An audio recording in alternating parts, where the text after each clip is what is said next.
the third floor, one switch for his third floor landing light, landing over the second floor to third floor landing, and then there's a recessed can below. It's all on a two-way switch. Okay.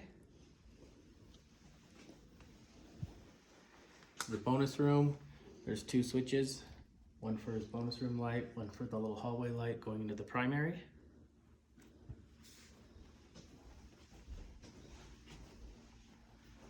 One switch for the light fixture or coach light at the third floor balcony.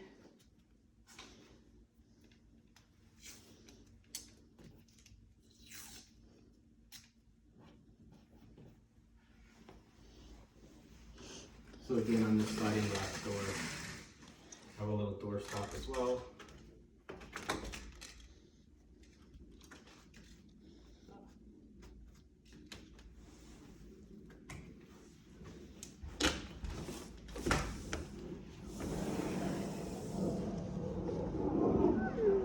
Power out here as well.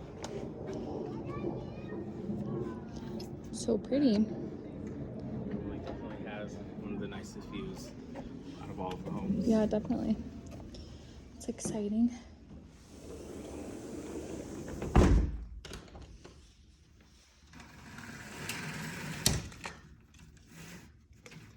Again, all the outlets in the bonus room are going to be 6 to 8 feet apart.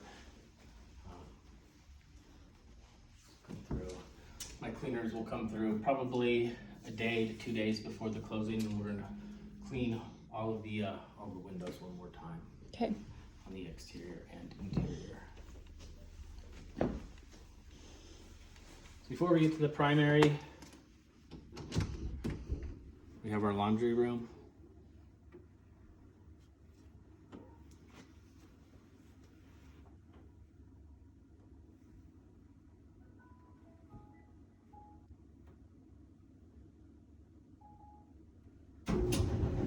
Washer.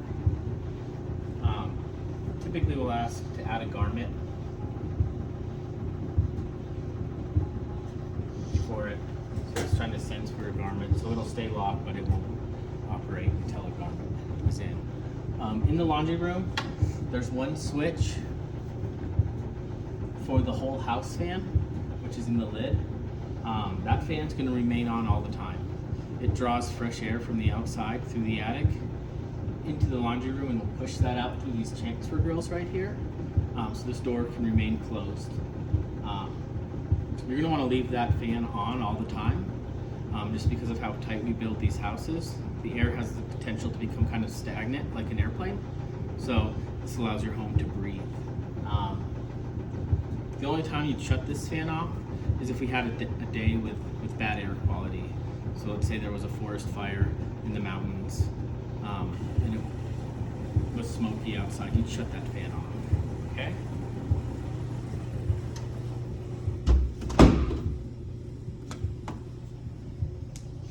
We get into the primary bedroom, smoke detector, one switch, and then a second switch for our ceiling fan pre-wire, okay?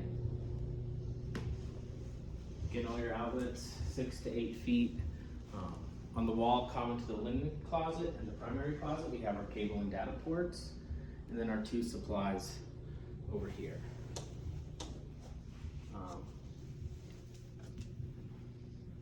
On the sliding glass windows,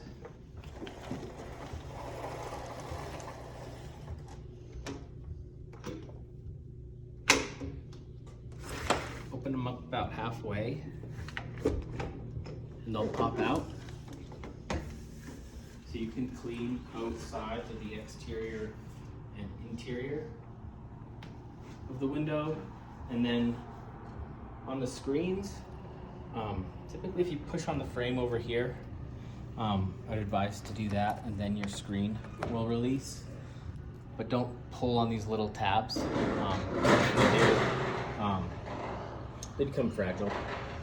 So, and then inside the window frame, there's a track, and it pulls up, and there's two wheat poles underneath, one on this side and one on this side. So after time, the weather and the wind will blow sand and dust and debris through the screen. And that'll settle inside this window track, which is fine. It's not something you have to do every week when you clean your home. But after time, you might notice that this window frame is condensating quite a bit more than normal. It's a good sign to take the track out, clean those weep holes.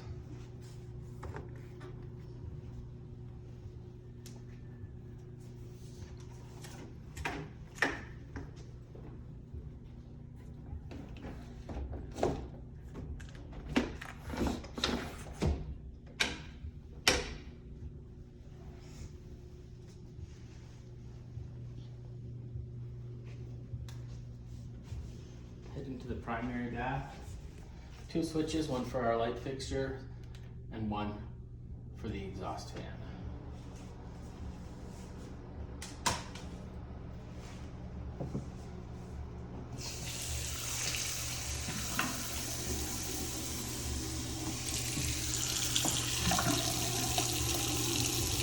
Underneath the sink, there's 2 little pull tabs, those little round circles on the top. When you pull up on those, they'll shut the water off to each water fixture. So if you ever wanted to change the feature out, you do so.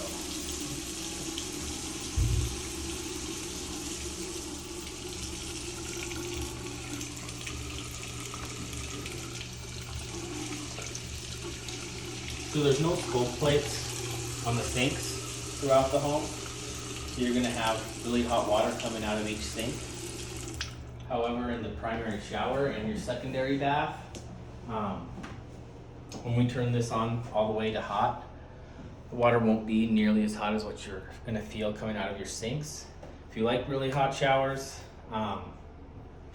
we take these 2 screw sets out with a Phillips. This plate comes off, and inside at the top there's a little yellow gear. You put the Allen wrench in, turn it, and that will turn the temperature up to be as hot as we'll allow to go. So, okay.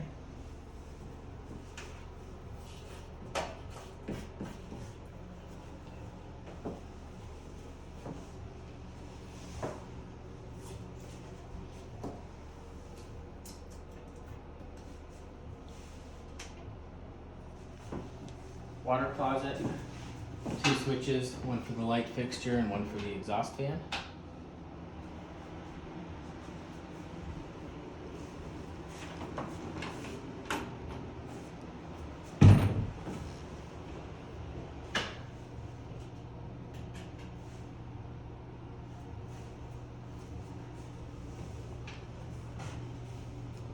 Linen closet, stack of 5 shelves.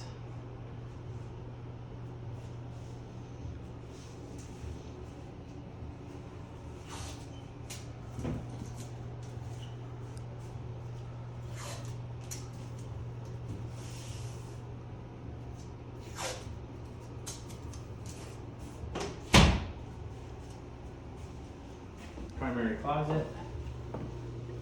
1 switch for our light fixture. We have a service door at the ceiling, and that's going to be for your attic access. The only time you'd ever have to pop your head up into the attic, if we had a major weather event and we were concerned that the temperature maybe in the primary bedroom wasn't as warm as it typically is, just pop your head up there just to ensure that all your insulation is still intact as it should be. But I don't encourage to store anything